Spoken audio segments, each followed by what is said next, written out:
Good afternoon. I am Paula Fontana, Vice President with the National Black MBA Association. Thank you so much for joining us today for an open dialogue on Black wealth development, bridging generations, and navigating the path to financial prosperity, sponsored by our friends at JP Morgan Chase. So, for those of you unfamiliar, the mission of the National Black MBA Association is to lead in the creation of educational, wealth building, and growth opportunities for Blacks throughout all stages of their careers as students, professionals, and entrepreneurs. And we can only accomplish this mission in partnership with companies such as JP Morgan Chase, who provide the opportunity and access to our members. Now, before I introduce our moderator, I believe we have a short video for you to watch.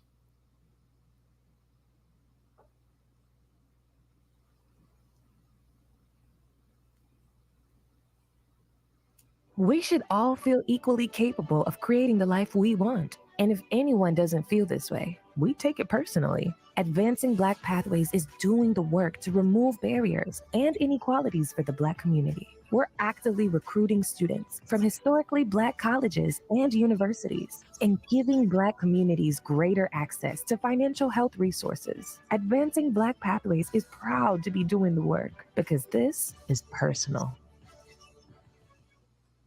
We should.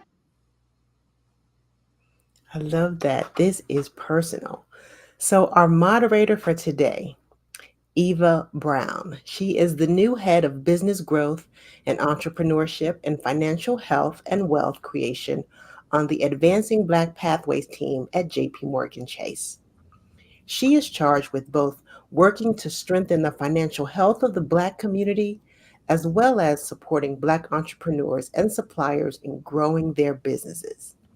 She brings a wealth of experience working in the banking industry with a focus on small businesses as well as a passion for assisting minority and women owned businesses. So we are lucky to have her. Ava Chase, take it away. Thank you so much, Paula. And we are so proud to partner with the National Black MBA Association and really happy to guide this conversation today. As you just heard from Paula, I'm with Advancing Black Pathways and in the video, and we are one of JP Morgan's 7 centers of excellence where our goal is to really focus on strengthening the economic foundation of the Black community. With that, we've got a lot of exciting things to talk about today around navigating prosperity, a real conversation about Black wealth. I have two of my esteemed colleagues with me today, and I am going to turn it over to them so that they can introduce themselves and tell you a little bit about what they do. But in their introduction, I want to get right into the meat of the question, right? What we're talking about today. So before we talk money, let's talk a little bit about career paths. So in your introduction, not only talk about what you do today, but the path that led you here. So we'll start off with you, Shakira. Good afternoon, Shakira Mason Holloway. I can't do an introduction without telling you who I am. Excuse me. I'm a wife. I'm a mother. For some reason, I have to cough. I've been in the industry for 25 years. Started as a teller, worked my way through the bank, through grad school, through undergrad, and became a market director of wealth. And what is that? I manage private client advisors for JP Morgan. And with that, I want to turn it over to my esteemed colleague, Karan, while I get a sip of water. Karan, it's you. Way to pass it over to me. Shakira, Eva, pleasure to be on the call with you all. But I'm Karan Washington. I work with Eva on the Advancing Black Pathways team. My career journey it's just been all over the place. I went to school at East Carolina University in Greenville, North Carolina, where I majored in sports management, sports medicine. Probably like most of you on the phone, I switched majors a couple of times. Born and raised in New York and moved back to New York. And I was working at Sam's Club, which is a big wholesale retail store. I did everything you can imagine at Sam's Club, but I was still just devoid of something. I feel like I wasn't really fulfilling my passion there. And one of the key things that I'm going to talk about is the power of networking and who you know, not about who you know, but how they know you. So I reached out to one of my fraternity brothers and I said, please, I need to switch roles. So I wound up working at JP Morgan Chase, which was one of my first jobs in 2005. And I worked in a traditionally Black and Brown community doing business development work, helping customers, helping create their financial needs. I worked at another bank for 2 years doing a lot of business development work in community, doing community relations and teaching financial health. Next thing, I transitioned from corporate to nonprofit. I worked at the National Urban League, which is a 100-year-old civil rights organization helping to lead their business growth and entrepreneurship efforts. And then I said, wow, a company like Chase, a company that I used to work for, is doing an intentional effort around helping and strengthening the economic empowerment of the Black community called Advancing Black Pathways. That's a place that I want to be a part of. And I joined Advancing Black Pathways in February of 2019. So we are coming up on 5 years of impacting the Black community. So I'll be 5 years in August. So really excited about the role. And with this role currently, I'm helping to lead our financial health and wealth creation strategy. So that is helping to bring financial health resources, not only internally with our employees, but partnering externally with nonprofits, organizations such as this, and particularly, which I find my passion point is around helping our Black students and our HBCUs, helping them to get the financial knowledge that they need to not only while they're in college, but while they're outside of college and as they're transitioning through their career. So again, really excited to be here, Eva and Shakira, and looking forward to the conversation. Great. Thanks so much, Karan. Shakira, I think we jumped through a lot in your career, which is a very interesting path. So I want to kick it back to you and let you kind of go a little bit more in depth before we hop to the next question. Thank you so much. And now I'm not coughing anymore. So let me take a step back. I am a graduate of Roosevelt University for undergrad and grad school. Throughout my career, I started on the work program in high school. And my journey was a little different out of curiosity. So I would take vacation time to go and experience other lines of business in the bank. And so in doing that, I moved from teller, manager, then to like a district manager. And then I said, this is great. But I had exposed myself to the business banking sector. So I was like, I want to give that a shot. So then I went and did relationship manager, specifically around healthcare. And the healthcare piece was pretty fun. One, because my dad is a surgeon by trade. So two, it was a different sort of terminology with working with healthcare institutions versus your traditional business. So as opposed to cash flow, it was revenue cycle management. And then something hit me. There's a barrier of understanding when you don't understand the terminology. So I got even more curious because then I'm like, at this point, I'm older, I'm living on my own, I've graduated from business school, so I have my MBA, and I'm like, I gotta make some real money and I gotta know what to do with it. So I got even more curious with wealth management. And how that happened was I was not about to go and create and keep knocking on doors just to build my book of business. I figured I'd create centers of influence and referral sources with the people that I work with. So that's what I did. And I became this concierge service of a person working for the advisor's clients. That worked well, but it also drove curiosity of wealth management for me. And I'm very curious but cautious. And so the first thing that went off in my head is that these licenses not utilized property could land me in jail. Wait a minute, because I'm not going there. I want to learn all of the compliance and supervision of the business so that I can understand how to run the business effectively. So with that, I learned the supervision, I got licensed and all those things. And then I jumped into the sales side of the business, which was managing advisors to grow their practice. And with that comes a big responsibility for me because again, it goes back to the terminology. And so I am on a mission to ensure that growing wealth is delivered in a terminology we all can understand, whether we are licensed or not. So I try to simplify it because it is for everyone, including you. Eva, back to you. Thank you, Shakira, and both you and Kron. Thank you for giving that overview. And one of the things I want to pull out just from each of your respective career paths is the term intrapreneur. So while you aren't necessarily outward business owners in your day jobs, but also looked at your own career as your own and created pathways based on what your desires, your interests were. So wanted to pull that out. One of the great things about working with an organization like National Black MBA is really the breadth of different students that we get to come across in this work. So we know that some folks go directly from undergrad to grad. Some people take a step back. They go into the workforce like, hey, I want to get some more, education, a different type of specialty, if you will. So, but with that, there becomes a transition from student to real life. And I don't know about you all, but when I made that transition and I can no longer pick up the phone and, say, hey, I need some money, and it was all on me. There were some things that I needed to make sure from a financial standpoint that I had down packed. I didn't have down packed. So with that, maybe can we talk just a little bit about that transition and what are some of the things students should be thinking about just to prepare for that big switch?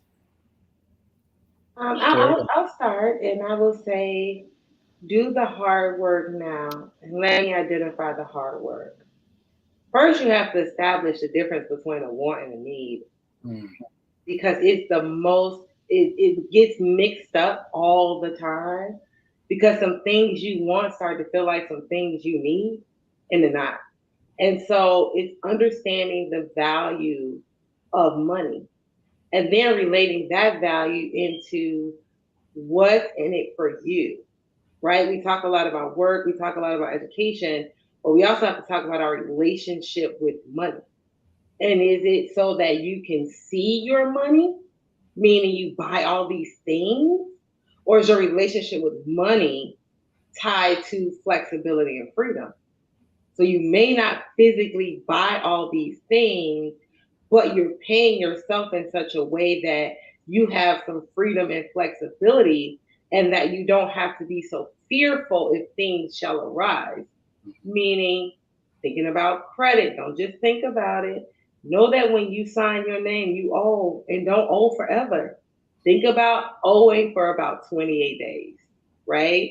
Can you do it in 28 days? If you cannot pay for it in 28 days, unless it's an emergency, 9 times out of 10, you don't need it. Thinking about the decisions you're making now and building financial habits. Okay, some of them you have to break from the way you grew up, from what you know. But really, the key to it all and getting the understanding for me was very similar to what I read in the Bible. I would write it down. I would write my vision and make it plain. If you write down what you spend and you make it plain and you got to read it, you're like, oh no, I did not spend a few $100s on. Oh, wait a minute, no, I didn't. Because if you're out there just swiping your debit card, it is so easy to not even know where your money went. And you need to pay attention to that by writing it down, take a step back, and really holding yourself accountable to having a budget. So with that, I want to turn it over to my colleague, Karan. I'm gonna have to go before you because going after you, you stealing all the good gems. But I think I'll add to that, and I'll take it in a kind of a different lens, but I'm gonna tie it back to money. I think one of the key things that I did was just a lot of networking. I didn't know really what I wanted to do. I was kind of bouncing all around. I did a lot of different internships, a lot of fellowships, just to kind of get some experience. And I wasn't making the money that I'm making now. I was making a little bit, but what it did, Shakira, to your point, it helped me learn about money. The little bit of money that I had and what my parents told me, what I kind of just learned and read and just learned from other people was collecting my check, putting some in savings, be able to spend a little bit. But like you said, it was creating that budget, which really held me over. And, setting up my savings on automatic where I just didn't just, and I'm dating myself because I used to actually get paper checks, right, instead of direct deposit, but going to the bank and having the realization that what I thought when I signed the dotted line, I knew I was going to be making X dollars an hour, but when I got my check, it wasn't that. So what happened to all of my money? But just realizing and kind of getting that education was very, very instrumental to me. But again, I think for me, it was a lot of the networking and just taking a lot of different jobs and just doing things in potentially different industries that I really didn't go to school for, but that helped me to learn. It helped me to learn different perspectives about money.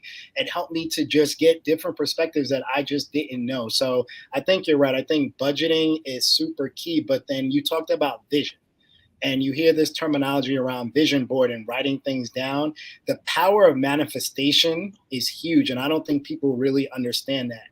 I literally, this job that I'm in now, I wrote down this job and I actually looked when you talk about New Year's resolutions, I don't really talk about resolutions. I talk about goals and where I want to be. I wrote down everything that I wanted for this job around 4 years ago, and it manifested to where it is now, right? It wasn't a direct path. I went this way, I went sideways, I went backwards, but everything that I'm doing now is because of what I prepared for years before this. And that's not just financially, but that's just with the plan, the people that I met and everything. So one of the things that I would take away from this, again, is just the power of networking, the power of not being afraid to take calculated risks, knowing that you're going to fail, but then understand that you have a plan and knowing that you can bounce back from that plan. But budgeting, savings, and having a plan is what I think is key for transitioning. Because, and just one more thing I'll add, I took almost a 15-year gap from when I graduated undergrad to when I did my master's. And in that time, I was kind of searching and kind of figuring out what I wanted to do. And I got my master's in urban affairs. But between the time that I got my undergraduate degree and master's degree, I was learning, networking, and taking odd jobs. Again, everything that I just shared. And that kind of led me to where I am today. No, that was amazing. And thank you did a great job of kind of summarizing, I think, the key points from both of you. The one other thing I'll just kind of underscore, and Shakira, you started your answer with that, is just that emotion behind money. So in addition to what Karan just shared from a summary perspective, take a step back and really understand your relationship with money and why it is. And a lot of that is tied to your upbringing, what you've seen other people do, and really get under that. And I think that will help you understand why you make the decisions you make as it relates to money, and then determining your budgeting process, wants versus needs. You'll get some clarity around that. Told you guys we were in for a riveting conversation. So going to the next question and kind of sticking with the basics, we talked about budgeting and, that can lead to savings, but let's talk a little bit about credit, right? So, according to the Urban Institute, young adults in majority Black and majority Hispanic are more likely than their peers in majority white communities to begin their adulthood with lower than average credit scores. These trends show significant proportions of young adults in both the Black and Hispanic communities are entering their prime earning years and wealth building years with deteriorating credit scores that will hinder access to affordable and high quality credit. So I want you all just to react to that. Think back in your past, maybe people that you've worked with, maybe you've worked with yourself. What's your reaction to that? And then along with that, talk a little bit about keeping a healthy credit score. And then let's be real. What if you messed up? Where do you go? What do you do? So I'll kick it over to you all. Nice, Okay, I'm so- going before you this time. I'm sorry. Go ahead. No worries. I'm a gentleman. Go ahead. But I got a good story, so you go first. Go ahead. So it goes back to the relationship that you have with money. And I'll take it a step further, the relationship you have with yourself. A lot of times we find ourselves, now I'll speak personally about myself. I was in a situation where I felt good about myself if I would allow other people's bad choices to become my emergency. I could fix it. And it made me feel good. There was something that I could fix for my family. And I'm not talking household. I'm talking about at this point, I'm single, no children, no husband, but I have the solve. I would do it. And I wasn't doing it for the accolades. I was doing it because it made me feel like I went to school. I am the one, because there's not a lot of folks in my family that did this. So I felt responsible. And in feeling responsible, I created a pattern of putting everybody before me. And when you do that, you lose your relationship with money, specifically credit. Because then you get in this pattern of, as long as I can take care of that, I'll take care of that later. I'll fix it later. I'll get to it later. And so what you find yourself doing is having a big misunderstanding of the sources and uses of credit. For instance, credit card debt is a card in your wallet. That debt should be paid in 28 to 30 days. Okay? You get confused, and I did in my younger days. I got confused because I treated it like a term loan. You know, a term loan, you can get 3 to 5 years. You know, I got time. I'm gonna make this minimum payment. I'm gonna be all right. But then you find yourself, now that card is pretty much maxed out. I got another one, and another one, and another one. And before you know it, it becomes a nightmare, because it'll go back to me wanting to take care of everybody else. Who's gonna take care of you? And that had a lot to do with my relationship with myself. I felt my value was in the value I could add to others, not the value I could add to myself. So I had to take a hard look at, okay, now I got my good job, you know, fast forward, long before this job, but fast forward. And then I get this bonus. And I'm looking at these bills. And I'm like, all my bonus gone?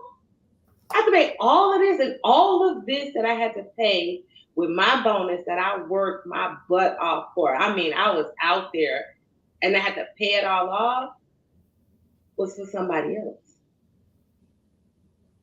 It was not necessarily for me. And I'm going to be a straight shooter now. I have to correct that. Majority of it was for somebody else. Some of it was from Macy's and some other places I was shopping and doing some things.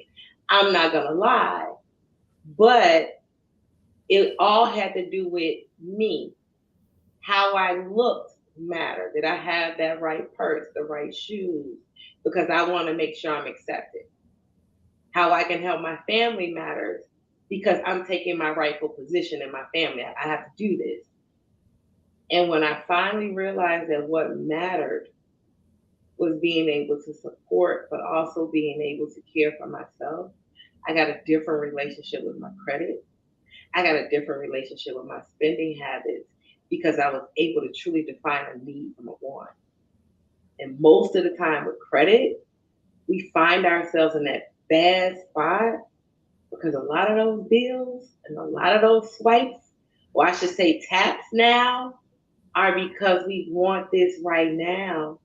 And we don't want to save, and we don't want to wait till later. We want it now. And that instant gratification can become your nemesis. With that, Karan?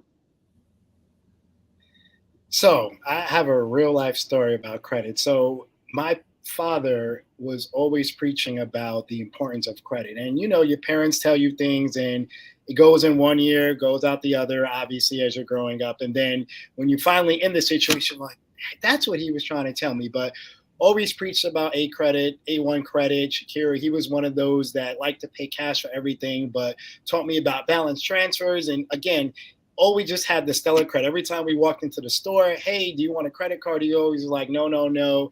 Taught me all that stuff. But again, in one ear, out the other. I remember this story, and still to this day, I thought I had my card on me, but I don't. So ironically, my first credit card was a Chase credit card. Dating myself again, back on college campus, walked around, collected my T-shirts, collected my cups, and he said, hey, do you want to sign up for a credit card? 100% absolutely did, thought I knew about it. Why did they give a college kid a $2,000 credit limit? I went right to the store, went right to the mall, bought some new clothes, went to party. And Shakira, I didn't know. My father told me, you're going to get a bill. I didn't know. Got the bill, looked at it. I was like, I don't have a job. I'm going to pay for this. Threw it to the side. 30 days and just kept happening. That cycle happened for a good 3-4 months. And I just didn't pay it. I figured send the bill to my parents' house. They'll take care of it. My dad started getting phone calls at the house. I started getting phone calls. Long story short, it took me about 3 years to pay that credit card off. And that credit card went from about $2,000 or $3,000 to, with all the late fees and all that, probably more than double. That was the hardest lesson that I had to learn. The relationship with my father was strained for a little while because of that. I almost got fired from my job because they kept calling and calling and calling and calling the house, all that. So it was just a hard lesson to learn. And while that was happening early on, as you shared, I got other credit cards before it really got bad. So the same pattern happened again. And it was a Chase card and it was a Discover card. Fortunately, I was able to catch up by getting multiple jobs to having to pay this card off. And I had to be real with myself and make a phone call and ask for help. Fortunately, after my parents saw that I put in the effort to get 2 or 3 jobs to pay it off and call the credit card company, they eventually helped me. But I had to humble myself and said, I messed up. I made a mistake. And I'm sure a lot of us on the phone or on this LinkedIn Live have probably done the same thing. But again, I had to humble myself and I had to show them that I can get out of this, some of it myself, and they were able to help me. With the Discover card, well, with the Chase card, I still have, thank God, right? My credit score went from, at that time, around 450 to now it's about, I think I just checked, it's 790.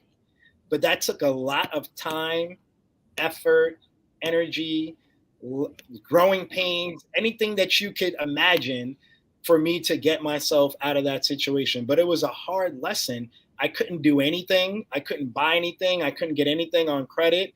Parents had to co-sign for the car. It was just a terrible time. But again, it was a terrible time and it was a learning situation for me. And I wouldn't change that situation for the world because I'm still here. I'm able to talk about it. I'm able to tell everybody on the line what I went through. And I could say that I took myself through that path and I could teach others how to not do it. Now, of course, are we going to make mistakes? We are, but we just have to say, and Eva, you said it, I messed up. How do I get out of this? How do I make a plan? How do I budget my money? How do I take some of my check and start to pay down some of this debt? How do I call the credit card companies and say, hey, I want to pay?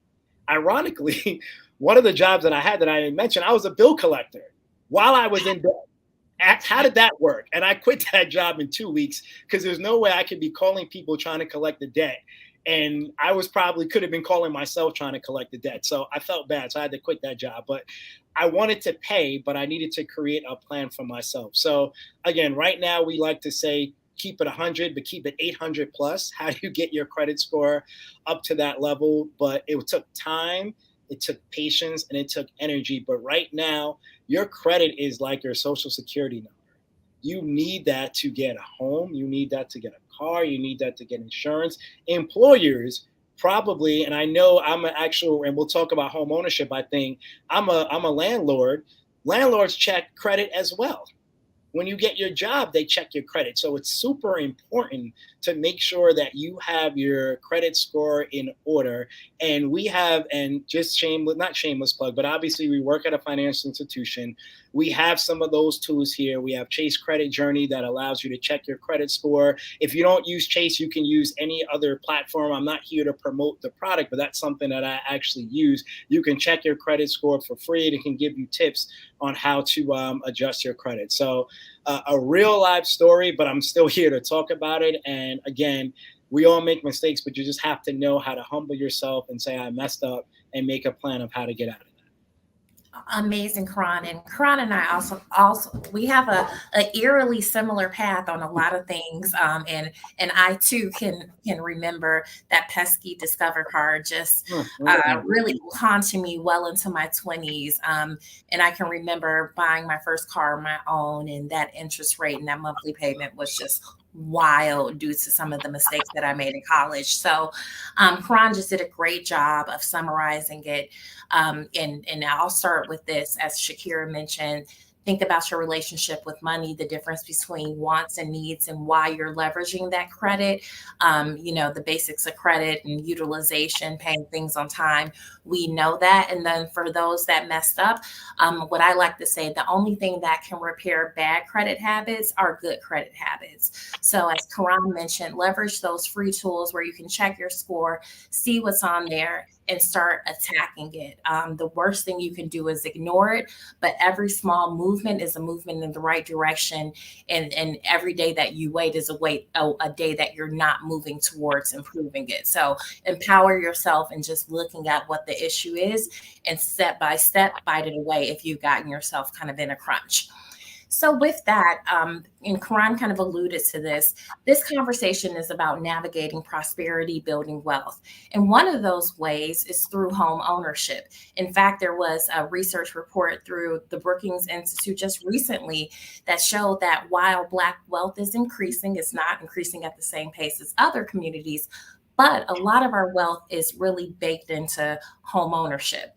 So recently, the US Department of Housing and Urban Development hosted a roundtable discussion about reimagining the HBCU student pathway to home ownership by highlighting the importance of credit in the buying process, essential housing programs, and counseling session. So with that, let's talk about the power of home ownership and the role it can play in building wealth. When is it a good time to even think about buying a home? How do you prepare, etc.? What tools or what resources might be out there to help someone that's considering that? Okay, this is going to me. I have a unique story. So when I was in college, obviously rented, as most college students do, lived in a dorm, and then rented, and then moved back home to New York, lived with my parents. That's probably most of us do. Parents did not have me paying rent. They did later on a little bit, paid a couple bills here and there just to kind of get me in that habit. But one of the things that I said to myself is that when I got back from college, I wanted to be a homeowner. And I had to look at my financial situation and really just take a strong, hard look at it. I didn't have that much saved up. I did have some from all of the tools and the processes that I talked about earlier with working multiple jobs and paying down credit. I said I could get a multifamily. Didn't have the money for that. I didn't have money for a triplex, duplex, or any of that. Wasn't really prepared for a single family home, but I knew that I didn't want to rent. So I looked at some of the other options. I looked at townhome, condo, and co-op. Those are like the three I looked at. And I wound up settling and actually getting a co-op. So my first property that I bought was a co-op in Long Island because I looked at what I could be paying for rent and then taking that same amount of money and said, if I could pay this in rent, why can't I pay the same amount and purchase something that could build wealth that I could leverage and have in my family for years to come? So that was kind of my first foray into home ownership. I got a co-op, which is buying shares of a co-op unit. So I owned it, and my first mortgage was through Chase because I was an employee, and I actually got a 0.25% basis points off of the mortgage, so 0.25% off for being an employee and having an account and signing it up automatically. I went through credit counseling with an outside agency to kind of learn about what do I need to do to prepare myself at the time, building my credit, creating a budget, having a good amount of money in savings that was separate that I didn't need to touch, that I was continually building on. Every time I got paid, I put money into that account. And the banker was able to see, Karan, you have a good credit score at the time. So remember, I had a 450. I was able at that time to get it back to around the 700s or 720. So I was able to get a credit score. But again, it took time. I had some money saved, and I was able to buy a co-op. I stayed in that co-op for 10 years. 10 years. So as a single person, it was great. I was centrally located. I got married last year, and actually tomorrow will be the 2-year anniversary of me buying my actual first single family home. So here with my wife 2 years later, and the good part about the co-op that I bought is that I still have it. I didn't sell it, I rented it. So now I have my home that my wife and I are paying mortgage on, but I also have the co-op in Valley Stream that is generating income. Hear what I said. I kept my co-op. I still have that. So I own two properties and I have a tenant that is actually helping me to pay my mortgage in my home with my wife. So I take a percentage of his mortgage, pay our mortgage, and the rest of it goes into savings account that we don't touch. So it's the power of home ownership. And I'll be honest with you, that co-op was less than 100,000 and I owe probably 30 or something on it. So there's equity there. And that's a whole nother conversation around how we can use the equity to now start making other investment purposes. And even here in my single family home now, we've been here exactly 2 years tomorrow. I just checked and I'm starting to have conversations around how can I leverage some of that equity in my home now to purchase other properties and to purchase other things that's going to help me to create that terminology that we hear called generational wealth. So I think the power of home ownership is critical. But I know Shakira and I, we were having the dialogue before when we were prepping for this. She has a slightly different nuance to this. But I think the key thing that you want to understand is leveraging that equity for good. And we know that there's good debt and bad debt. And we know once you start to leverage that equity, if you're not careful, you could have access to $100,000+ that you can utilize, and that could seriously get you in trouble if you don't know the basics of credit, savings, and budgeting, or you have a goal for this money. So I'm a huge proponent of home equity and being able to use that equity to fund your other investments and other things that you're looking to do. So Shakira, with that, because I want the audience to hear what you think about home ownership and the power, because I know we had a robust dialogue when we were preparing for this. Oh, yes, we did. And I did have a similar story in terms of my first purchase was a condo. It was financed by Chase. So that was amazing. I was younger. I was single. I was just finishing grad school while working. Fast forward, in total, we have 3 homes, my husband and I. I believe in the real estate purchase, but I want to take a step back.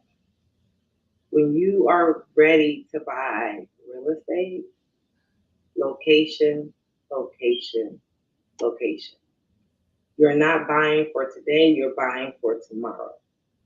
The other part of it I want to say is be careful, be careful, be careful.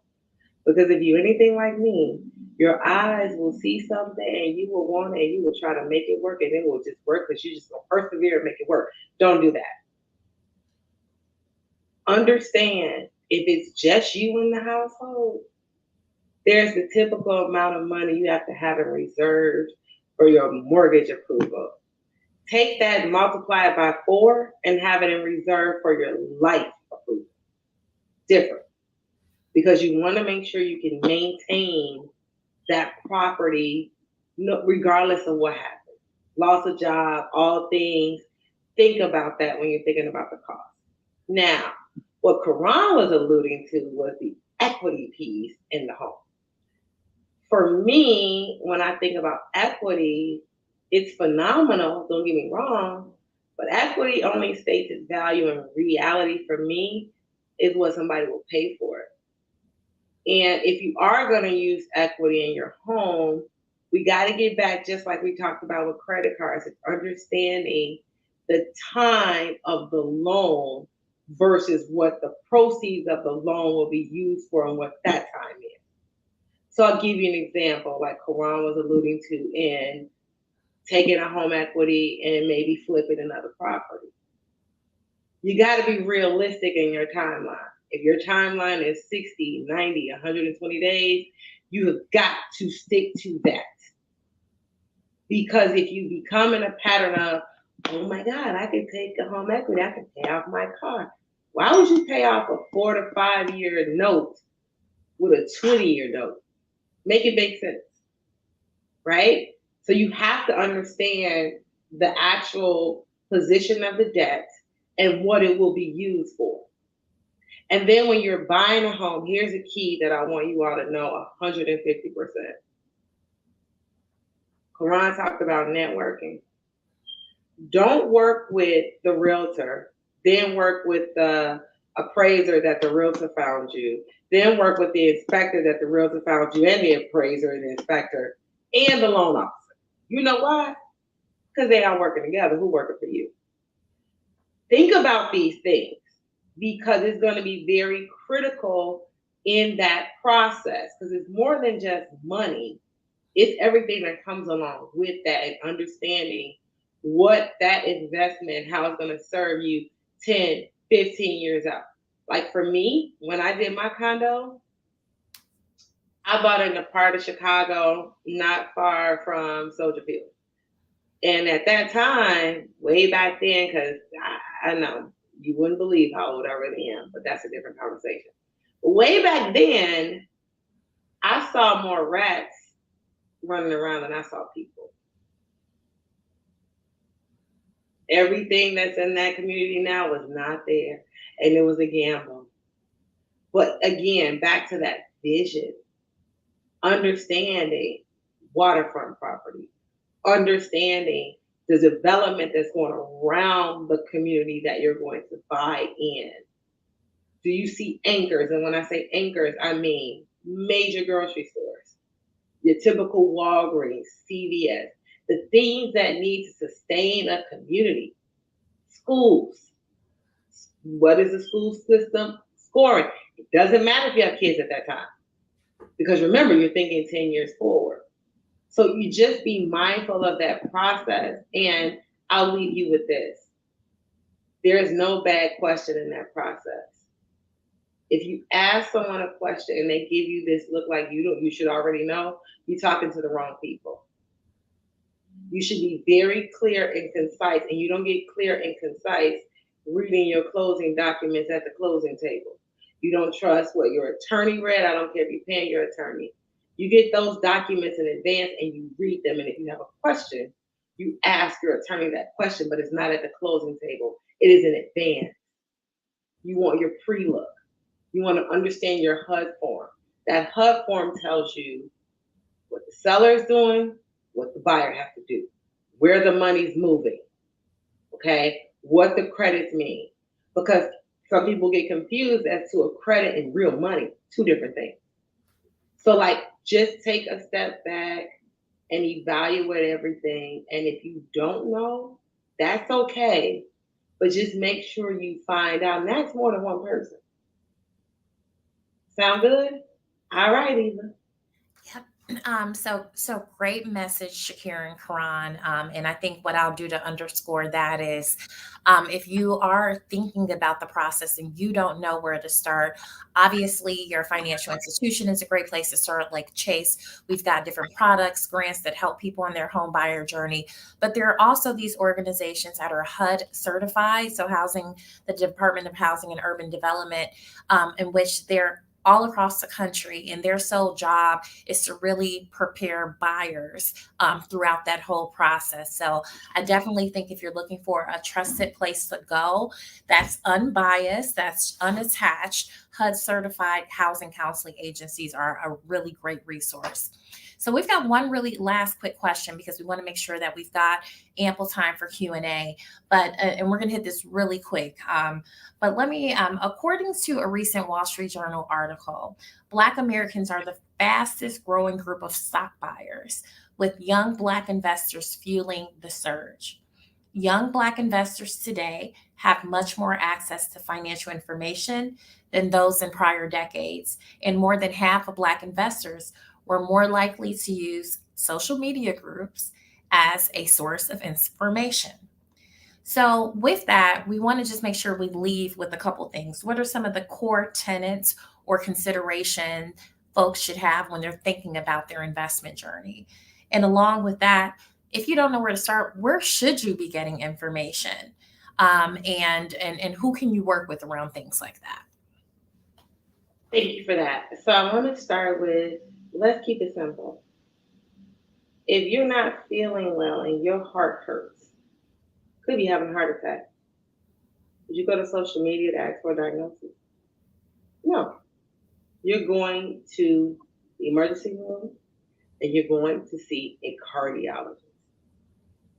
Sometimes we overthink things, but it's really just that simple in wealth management. You don't know what you don't know. There are people, they're called financial advisors, private client advisors, you name it, but they're there to give you advice. You have to go and ask. There is no certification process to get on social media and get the tip of the day. There is no process of security that tip of the day actually works for you and your plan.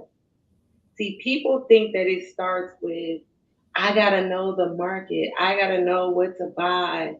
That's not really where it starts. Where it starts is your vision and your plan. Now, when you have a conversation with an advisor, it's kind of like when you go to the doctor. For women, men, all alike, when you sit down in that doctor's office, first visit, you have to fill out at least 5 pages of documents asking you about your family medical history, asking you about your medical history, asking if the sky is blue. You're going to get all these questions. So what I would ask you to do before you go and see your wealth advisor is to start writing these things down. But not about the market, but just about you. Where do you see yourself in 5 years? Just like when you go in that doctor's office, you have to put on that gown because they need to see and touch and feel everything. Well, you got to strip a little bit when you write down this vision. You got to put your debt. You got to put your spending habits. And you got to be honest. Because when you do that, you're able to then devise a plan. And in that plan, the advisor's job is to invest your money in the proper vehicle to most likely help you execute that plan. It is not a tip of the day. It is not a certain fad of the week. Just like your health is important, I don't care how, you could be as healthy as all outdoors and be broke. You're not really healthy anymore because you're stressed out.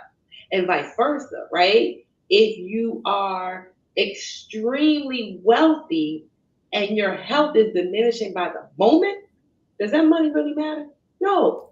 You need both, so you should attack and approach both. If someone that you meet with in that first meeting, they're doing all the talking, they're giving you the recommendation, but you haven't, leave the meeting and go talk to somebody else. And I'm going to tell you why. They're giving you a recommendation that's best for them. They're not giving you a recommendation that's best for you. You ever went to the doctor, God forbid it's you or someone in your family that has a chronic disease, and that doctor says, take this pill, I'll talk to you later? You don't want to deal with that doctor. You need another opinion. You want a doctor that's going to give you a treatment plan to help this issue get better. Financial advisors are the same way. They need to give you a plan to help you get to your goal, which is your financial life getting better. Now, me, and I'll kind of close with this. I like my P's. I'm a P girl. I always lead with prayer. I pray for discernment that I'm working with the right people and that nothing is not disclosed to me and I'm in the right place. I pray for prioritization. Remember, I told you I was a work in progress back from the credit card situation, right? I had to pray to be okay with prioritizing myself. Okay? I pray for perseverance, meaning against all odds, whatever goes on, I am going to stick with what I said I was going to do, and I'm going to do what I was told to do to get me to a better place. That's worked for me, and I hope it works for you. Eva? I think that was amazing, Shakira. And I think what you said in that was really, a lot of things are about your individual situation. So we always get questions like, oh, should I invest or should I buy a home? All of that is contingent upon you personally. No one else can tell you that. You need to understand your goals, your responsibilities, what you want your future to look like. So if there's anything that I want to make sure that we impart is that it's an individual journey that you are in charge of, and nobody else can tell you that. So I want to tackle a couple questions before we close out with a quick video and some parting words. But in the comments, we have a few questions that we'll go over. So the first one I'll say is, what was the best investment you all made that allowed for sustainable development in your career? So I can maybe start really quickly. And I don't know if it's an investment, but I would tell you the best advice for me in my career was definitely taking a risk. So I've been in financial services my whole career, and had an opportunity to actually step away.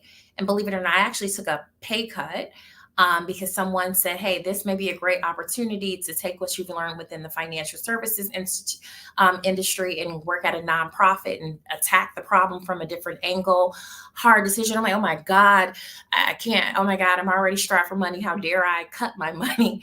But I will tell you that was probably the best career choice that I've ever made, because it broadened my knowledge base, stakeholders, what I did. And what I thought was losing money back then, you would be surprised what it set me up for in the future. So I think just being really open-minded and understanding what you think your purpose is, and taking chances against that, for me, I think is for me what was a great career accelerator. So I'll cook it over to the both of you. I'll start with two major things. The first one is my faith. I used to deny my faith in the workplace because it was like taboo to do this. And I was like, yeah, forget that. I'm me. And without God, there's no me, right? The other one was, I took the word no in the workplace.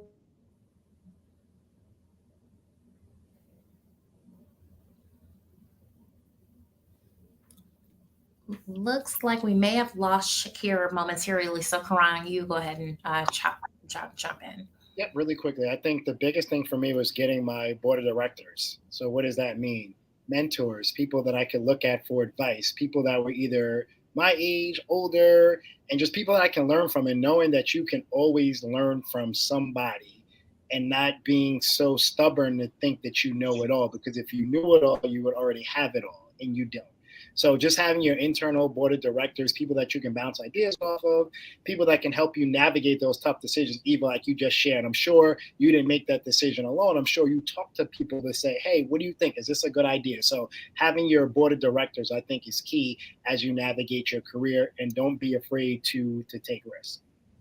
And Shakira, we just missed that second point. Your first point was bringing your faith into the workforce, and then you were talking about the word no. So the no, you didn't get the role, or we went in a different direction, whatever that is. I used to take that as rejection.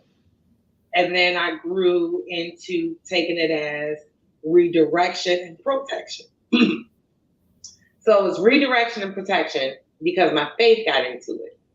And so I started to understand that what was for me, and what was not for me was better for me. Right? That everything was working together for my good. So I just would say, don't beat yourself up if your career is not going the way you want it to go. You can own your career, but you also have to own the fact that everything that you think may just be the perfect fit for you, God got something else different, and you got to trust him.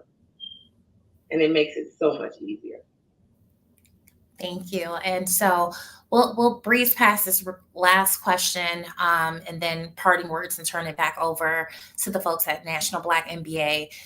In the banking industry, at times it can be isolating. What can we share with the group that helped us stand more independently? I'm assuming confidently. I can say for myself, BRGs are a real thing, so business resource groups. So when I entered the financial industry, I was extremely green, And there was literally a senior Black banker that tapped me and said, "You need to come to this meeting later this afternoon." And my mind was blown that there was a space where folks like me can talk about real experiences and their career trajectory. And most importantly, kind of that mentor having access to people to talk to them about, what they've experienced in the industry, what opportunities exist, was just invaluable. So if you are, in a position where your company has a resource group where it does give you access to folks that look like you, I recommend it 100%. I would say stop with the thought that work is from 9 to 5. Build lasting relationships, not just up in terms of level at work, but lateral, beneath, and be okay with going to so and so's get together or so and so's event and get to know people on a personal level. Because what happens is it makes for a much better environment. And even when you're thinking about your transferable skills and moving through lines of business, as a hiring manager, I would rather hire someone that I have a relationship with that I can trust. I can teach them the skill. I can't teach someone to make me trust them. So just keep that in mind, because a lot of these things and these conversations don't happen at work. They happen outside of work. Karan? Before you go, Shakira, anecdotally, you and I met years ago at exactly that. And it's only until last year that we've had an opportunity to actually work together. But that one off kind of social, we've built a network and a bond much before coming together at JP Morgan. So, again, that was a really great point. And guess what? When you came in, it was automatic. That's my sister. Yeah. Period. Yep. And then the last thing that I'll add, I agree with everything you all shared. I think that one of the things that helped me was that when I first started here, coming from working here in the retail side is totally different from corporate. But even like you, I went to nonprofit. I was there for 5 years with people that look like me. Fortunately, a lot of the work that I've done has been in the Black and the brown space, underserved LMI or just mass affluent communities. However, one of the things that I took away is that when I joined, when I was on a call or Zoom or meeting, whatever, if I saw somebody that sounded interesting, I would immediately reach out to them, ping them, email, put time on their calendar, say, "Hey, I was just on a call with you. I like what you said about XYZ. I would love to spend some time and just learn a little bit more about what you did." That key statement allowed so many doors to open up. And it wasn't just about me obviously, yes, I wanted to learn about what they do to kind of learn that, but I wanted to learn how I can add value to them and how they can add value to me. And Shakira, that's what you just talked about that relationship. And that led to not just the 9 to 5, but that led to, let's go to this happy hour, let's talk shop, let's learn about this. And then that's when your other opportunities and other doors open for you, because you're not afraid to reach out and have those conversations. And guys, I have to say this really quick. I understand that we're Black, but I need you all to have an understanding of human sigma and the like-mindedness of just humans. All the time, and I can tell you from personal experience, it was not always the Black executive that helped me.